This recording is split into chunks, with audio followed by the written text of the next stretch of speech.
Hello বন্ধুরা, আশা করি সকলে ভালো আছেন। গ্রেট করা শশার মধ্যে দুখানা কাঁচা ডিম ভেঙে দিন, তারপরেই বানিয়ে ফেলুন এই ইউনিক রেসিপিটা। আগে হয়তো এরম ধরনের রেসিপি আপনারা কোনো দিনই খাননি। একবার বানিয়ে দেখুন, এতটা লোভনীয় না, বারে বারে এটা বানিয়ে খেতে ইচ্ছা করবে।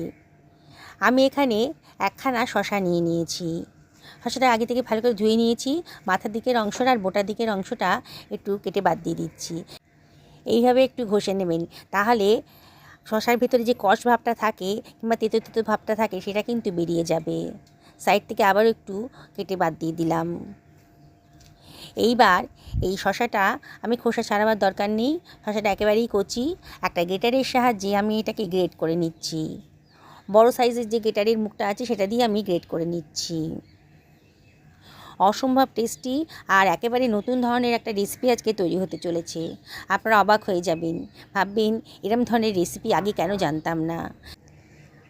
পুরো শশাটাই আমার গ্রেট করা হয়ে গেছে।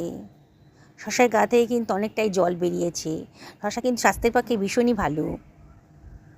তাই এই রেসিপিটা আপনাদের হেলদিও হবে, টেস্টিও হবে। দেখুন কাটা হয়ে গেছে, সরিয়ে রাখলাম। একখানা মাঝারি সাইজের পেঁয়াজ নিয়ে নিয়েছি। পেঁয়াজের খোসাটা বাদ দিয়ে পেঁয়াজটাকেও আমি পাতলা পাতলা করে কেটে নিচ্ছি। রেসিপিটা যদি ভালো লাগে তাহলে লাইক, শেয়ার, কমেন্ট করতে কিন্তু ভুলবেন না। পুরনো বন্ধুদের অনেক ধন্যবাদ, তাদের সাপোর্টের জন্য এত দূর আসতে পেরেছি। তাও আপনাদেরকে রিকোয়েস্ট করব, রেসিপিটা ভালো লাগলে পরে লাইক করবেন, শেয়ার করবেন, আর অবশ্যই বন্ধুবান্ধব আত্মীয়স্বজনের মধ্যে শেয়ার করবেন। দেখুন সুন্দর করে ঝিরিঝিরি করে কাটা হয়ে গেছে, সরিয়ে রাখলাম। কতগুলো কাঁচা লঙ্কা নিয়ে নিয়েছি, কাঁচা লঙ্কাগুলোকেও আমি ঝিরিঝিরি করে কেটে নিচ্ছি। কাটা হয়ে গেছে, সরিয়ে রাখলাম। এবার গ্রেট করা শশার মধ্যে আমি ভেঙে দিচ্ছি ডিম। আমি এখানে দুখানা ডিম দিয়েছি, একটা শশার জন্য দুখানা ডিম দিয়েছি। আপনারা যদি শশার পরিমাণটা বাড়ান তাহলে ডিমের পরিমাণটাও বাড়িয়ে দেবেন। একেবারে নতুন ধরনের রেসিপি, আপনারা অবাক হয়ে যাবেন যে আগে কেন জানতাম না এই ধরনের রেসিপি। এতটাই টেস্টি, বাড়ির ছোট থেকে বড় সবাই কিন্তু খুব মজা করে খাবে। দেখুন এবারে আমি এর ভেতর দিয়ে দিচ্ছি ঝিরি করে কেটে রাখা পেঁয়াজটা, কাঁচা লঙ্কা কুচিটাও দিয়ে দিলাম। লঙ্কাটা নিজেদের পছন্দ মতো দেবেন, বাচ্চাদের জন্য বানালে লঙ্কার পরিমাণটা কমিয়ে দেবেন কিংবা অ্যাভয়েড করবেন। হাফ টেবিল চামচ লবণও দিয়ে দিলাম। এবারে 1 টেবিল চামচ মতো গোলমরিচের গুঁড়ো দিলাম, দারুণ সুন্দর একটা ফ্লেভার আসবে। 1/4 টেবিল চামচ মতো লঙ্কার গুঁড়োও দিলাম। আগেই বলেছি লঙ্কাটা কিন্তু নিজেদের পছন্দ মতো দেবেন। এইবারে আমি একটা কাঁটা চামচের সাহায্যে সব কিছু খুব ভালো করে মিশিয়ে নিচ্ছি। খুব ভালো করে মিশিয়ে নেবেন, তাহলে মশলাটার সাথে ডিমগুলো ভালো করে মিশে যাবে। যেসব বন্ধুরা রেসিপিটা দেখছেন অথচ এখনও আমাকে সাবস্ক্রাইব করেননি, তাদের কাছে আমি একান্ত রিকোয়েস্ট করব আমার চ্যানেলটা সাবস্ক্রাইব করার জন্যে। পাশে থাকা বেল আইকনটা অবশ্যই ক্লিক করে দেবেন, তাহলে আমার আনা নোটিফিকেশানটা আপনারা চটজলদি পেয়ে যাবেন। আর যেসব বন্ধুরা ফেসবুক থেকে দেখছেন তাদেরকে আমি রিকোয়েস্ট করব আমার পেজটা ফলো করার জন্যে। খুব সুন্দর করে মেশানোটা হয়ে গেছে। এবার আমি এর ভেতরে দিয়ে দিচ্ছি 1 টেবিল চামচ মতো বেসন। দিয়ে বেসনটা দিয়ে আবারও খুব ভালো করে মিশিয়ে নিতে হবে, খুব ভালো করে ফেটিয়ে নিতে হবে। 2 থেকে 3 মিনিট কিন্তু এভাবে ফেটিয়ে নেবে, নাহলে বেসনটা দলা দলা হয়ে থাকবে, তখন খেতে ভালো লাগবে না। বেসনটা দিলাম বাইন্ডিংসের কাজ করবে। দেখুন খুব সুন্দর করে এটা মিশে গেছে বেসনটা ডিমের সাথে, কোনো ঝামেলা নেই, হয়ে গেছে। এবার এটাকে আমি সরিয়ে রাখছি। আমি একটা ফ্রাই প্যান গরম করতে দিয়ে দিয়েছি, এর ভিতরে দিয়ে দিচ্ছি 1.5 টেবিল চামচ মতন সাদা তেল। ভালো করে ফ্রাই প্যানের গায়ে তেলটা মাখিয়ে নেব আর তেলটাও গরম করে নেব। এইবার ফেটিয়ে রাখা ডিমটা আমি দিয়ে দিচ্ছি, পুরো ডিমটাই আমি দিয়ে দিলাম। দিয়ে একটা স্প্যাচুলার সাহায্যে ভালো করে মিশিয়ে নিচ্ছি। দেখুন কীভাবে করছি, ছড়িয়ে দিলাম আর কি। এবার ঢাকা দিয়ে এটাকে মিনিট 2 রান্না করে নেবো মিডিয়াম টু লো ফ্লেমে। 2 মিনিট হয়ে গেছে, এখনও আমি নিচের পোর্শনটা দেখেই মনে হচ্ছে হয়ে গেছে। এবার আমি সাইড দিয়ে মাঝখান দিয়ে কেটে নিচ্ছি, তাহলে আমার উল্টাতে সুবিধা হবে। বললাম তো, কোনো ঝামেলা ছাড়াই আজকের এই রেসিপিটা বানানো হয়ে যাবে। স্প্যাচুলার সাহায্যে আমি এটাকে টুকরো টুকরো করে দেব। কত সহজভাবেই বানানো হয়ে যাচ্ছে। বা এটা বাচ্চাদের সকালে জলখাবার, স্কুলের টিফিন, হাজব্যান্ডের লাঞ্চ বক্সেও দিতে পারেন।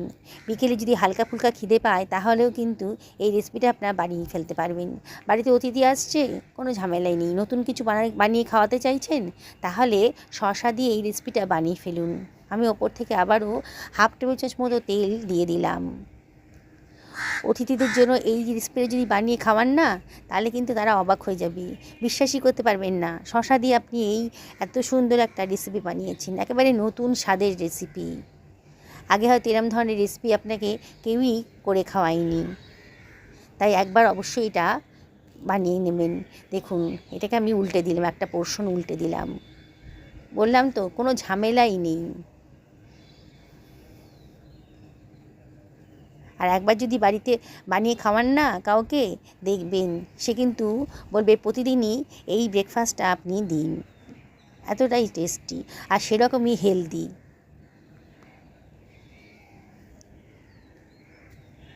একটা শসা থাকলেই কিন্তু আপনি এই রেসিপিটা বানিয়ে ফেলতে পারবেন। আমি সবগুলোকে উল্টে পাল্টে এগুলোকে নিচের পোর্শনটাকে ভালো করে ভেজে নেব। দেখুন, নিচের পোর্শনটা কিন্তু ভালো করে ভাজা হয়ে গেছে। এবার উল্টে দিয়ে আবারও অপর পিঠটাও ভালো করে ভেজে নিচ্ছি। একটু চেপে চেপে ধরবেন, তাহলে আর কাঁচা ভাবটা একেবারেই থাকবে না। উল্টে পাল্টে খুব ভালো করে ভাজা হয়ে গেছে। আমি এগুলোকে একটা অন্য প্লেটের ভেতর সরিয়ে রাখছি। দেখছেন তো বন্ধুরা, শসা দিয়ে কত মজার একটা রেসিপি আজকে বানিয়ে ফেললাম। আপনারা তো শসার নানান ধরনের রেসিপি বানিয়ে খেয়েছেন। একদিন আমার মতন করে এইভাবে রেসিপি বানিয়ে নিন, দেখবেন এটাই মনে হবে একেবারে সেরা সেরা। আমি একটা সার্ভিং প্লেটে এগুলোকে সার্ভ করে দিচ্ছি। না বলে দিলে কিন্তু কেউ বুঝতেই পারবে না যে শসা দিয়ে আপনি এটা বানিয়েছেন। এতটাই টেস্টি, হেলদি আর পকেট ফ্রেন্ডলিও বটে।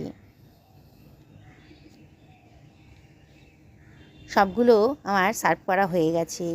দেখুন, দেখতেই খেতে ইচ্ছে করবে। আমি একটু সেজওয়ান সস ওপর থেকে দিয়ে দিচ্ছি, আরও চটপটা হবে, আরও লোভনীয় হবে।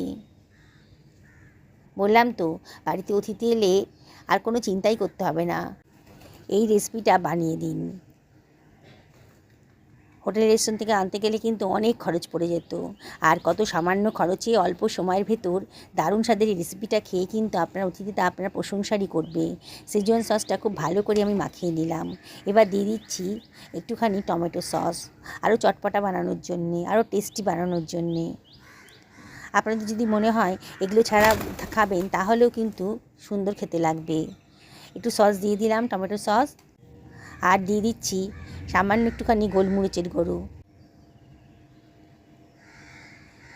এবার সব কিছু আমি ভালো করে মাখিয়ে নিচ্ছি চামচের সাহায্যে।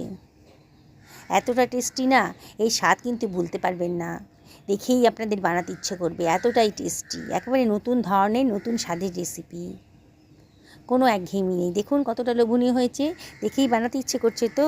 তাহলে আর দেরি করবেন না, বাড়িতে একটা শসা থাকলে আর ডিম থাকলে এটা বাড়িতে বানিয়ে ফেলুন। দেখুন কতটা নরম তুলতুল করছে। সুস্থ থাকুন, ভালো থাকুন, নমস্কার নেবেন।